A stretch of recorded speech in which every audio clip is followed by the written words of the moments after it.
Welcome back to New Rockstars. I'm Erik Voss, and Baby Yoda was a hungry fatso recently in The Mandalorian this season, going from an adorable moppet who occasionally freaks us out by eating frogs or choking out Gina Carano, to an insane space Kobayashi gulping down precious cargo and ice spider babies with zero regard for the inevitable nightmares he would leave us with. I have explored this egg gulping a bit in recent videos, suggesting the child might just be super hungry because he's in store for a sudden growth spurt given his species' apparent S-shaped aging curve, or even that he might hawk back up one of these eggs if something bad happens to all the others, since I didn't see any chewing. But I think both of these explanations are just a bit too simple. It were so simple. Just because the scene with Baby Yoda and the eggs was so weird. This is beyond hunger. It's really closer to, well, what my hunger looks like for cheesecake. It's spiritual, soul-defining, and nope, I do not chew it. I'm gonna explain my theory for where I think this is going. Spoiler warning in case I'm right or any of my cheesecake tangents scare you. And yes, I am wearing our custom This Is The Way shirt from our official merch store, newrockstarsmerch.com. These are limited editions. They're running out fast, so jump on these along with our masks, hoodies, Hi, I'm Erik Voss shirts. We got it all. Okay, let's revisit the moment Baby Yoda lays eyes on the frog lady's eggs. What's the cargo?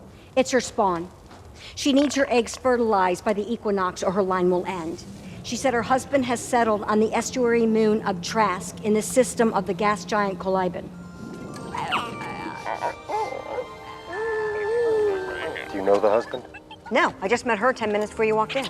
I thought you said you vouched for her on your life. And you can see the toddler toddling right after him. Okay, and then let's jump ahead a few minutes later where the child toddles back up to the eggs, smushes his nose against the glass, and then those eggs gravitate ever so slightly toward him. And over this is Ludwig Göransson's music.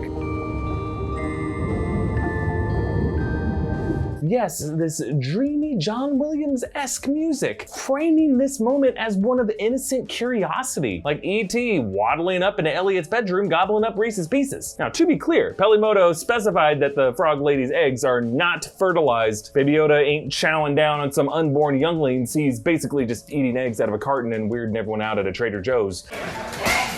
Given the fact that the show released a figurine specifically with Baby Yoda and the egg canister, this relationship must be important. Not just hunger, not just goofy shenanigans, and not carnivorous monstrosity, but familiarity, a sense of home. Baby Yoda recognizes these eggs. He connects with them in a way that he hasn't really connected with anything else on the show so far. But before I continue, thank you to Vessi Shoes for sponsoring this video. Vessi makes these knit sneakers that are 100% waterproof and weatherproof. They are super breathable with an antimicrobial insole, so your feet can smell good and feel good. Vessi shoes are super stretchy. They fit like a sock, and they only weigh 175 grams, which is lighter than an iPhone and way lighter than those clunky winter boots that you're probably stomping around in. They're made with the space-age Dynamex material, so these are shoes you can wear every day in all kinds of weather. They're also super easy to clean with just a splash of water. Vessis are also vegan and sustainably made with way less waste than the industry standards. Whether you're hiking, exercising, or just running errands around town, Vessis will keep your feet warm and dry and looking great.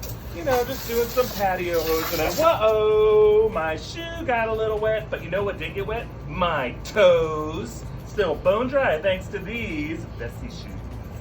And in the month of November, they've had this incredible Black Friday offer where you can grab yourself a pair for the rainy season while they still have sizes, and you can thank me later. Check them out in the link below. But if you miss the Black Friday itself sale, you can still use my code NEWROCKSTARS to get $25 off your Vessi shoes. Get on these. You're gonna love to get them on you. So when it comes to Baby Yoda and these eggs, perhaps the most telling clues are the basic pieces of information that have been cryptically kept from us. Like, yeah, we still do not know Baby Yoda's name, his species, his origin. He's really just the child. But oddly, we also don't know the name or the race of the frog lady. I mean, maybe you do by the time chapter 11 has come out or some future episode, but not by this episode's taping. Even in the official poster for her character, she is just called Frog Lady. That is not normal for Star Wars, folks. Pretty much every other time we meet a new character, we're given some in-universe identifier, their name or their race, Mithril, Weequay. We almost never use a simple qualifier using the Earth fauna nomenclature. Frog Lady, or sounded like the kids who call him Dark Vader. Also pay close attention to what the Frog Lady says about her past. These eggs are the last brood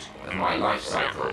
My husband has risked his life to carve out an existence for us on the only planet that is hospitable to our species. We fought too hard and suffered too much to resign ourselves to the extinction of our family line. Yeah, we all kind of move past this, but this is a huge detail. The Frog Lady says Trask is the only planet remaining in the galaxy that is hospitable for her species. But that doesn't make sense. Presumably, she and her husband originated from some other planet with an ecosystem biologically sustainable for their kind, but one that is no longer hospitable. So she and her husband must be refugees to Trask after their home planet was destroyed or rendered inhospitable in some way. I also find it interesting that the show decided to base her on an amphibious egg-laying species native to swamps, because the little we know about Yoda's original conception is that George Lucas kind of based him on a frog in particular. In 1997, he said that he based Yoda on fairy tale mythology characters like a frog or an eccentric old man on the side of the road who seems insignificant but is revealed to have a secret greater significance. And that frog inspiration of course lent itself to the setting of Dagobah, a swamp planet, though not Yoda's home world. In truth, this setting was a refuge, an exile after the Empire took over. But why choose a swamp if not something that would be comfortable for him, huh?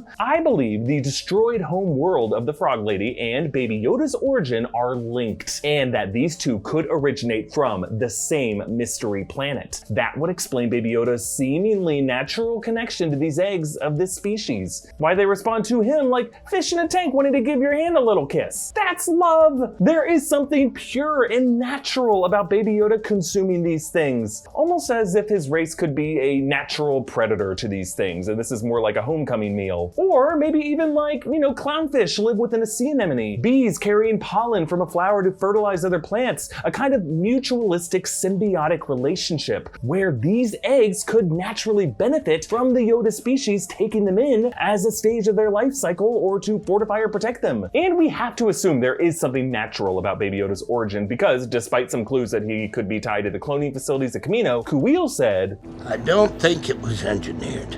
I've worked in the gene farms. This one looks evolved, too ugly."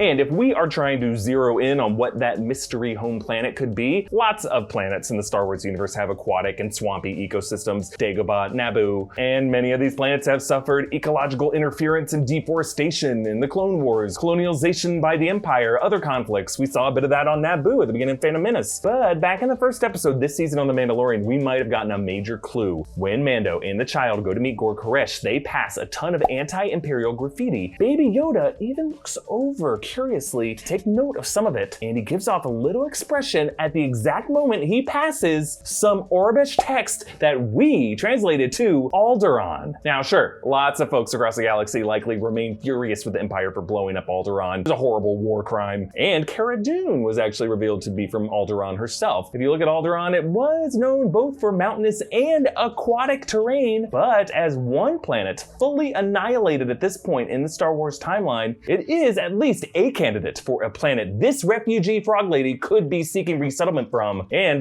based on Baby Yoda's powerful food craving, a possible origin for this adorable question mark. And yes, we actually did explore Baby Yoda's possible swamp origins in last week's episode of Rogue Theory. You're definitely going to want to check that out. And next week, we're going to have a deeper dive into the Yoda species biology and reproductive cycle in Big Question, and there's going to be a special guest on it. It's going to be a real After Dark episode. Hold on to your butts. Subscribe to New Rockstars, hit that notification button, follow me at EA Voss, follow New Rockstars. See you next time, and onto some cheesecake. La la la la la.